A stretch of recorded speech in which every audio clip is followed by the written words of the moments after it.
Welcome to Blizzard Fire. We hope this video helps fire up your solution. In this video, I will show how to make beer from pineapple, easy method. Start by juicing 2 to 3 ripe pineapples and measuring specific gravity to target final strength. Add 1 cup sugar and a light ale yeast to boost fermentation predictability. Maintain fermentation at 18 to 22 C and monitor airlock activity daily. Bottle when gravity is stable for 3 days and carbonate to taste for a bright, tropical beer.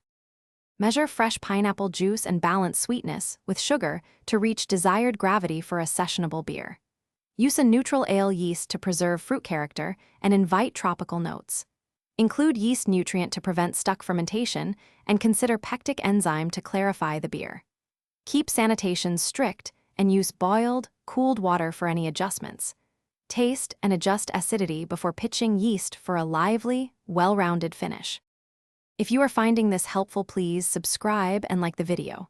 Quick recommendation: life is too short for cheap socks, so go darn tough with a lifetime warranty. They stay comfy through brew days and cleaning chaos. I popped a pair on during my last ferment, and they survived sticky pours and late bottling. Check the description for the link and other deals. Now let's get back to the video. After pitching yeast, check gravity daily and watch fermentation vigor for signs of progress.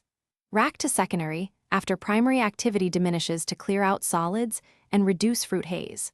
Allow conditioning for a further 1 to 2 weeks to develop flavor complexity and smoothness. When gravity remains constant for several days, gently carbonate and bottle. Store bottles at cellar temperature until carbonation completes and flavors mellow. Thanks for watching. If you found this helpful, don't forget to like and subscribe.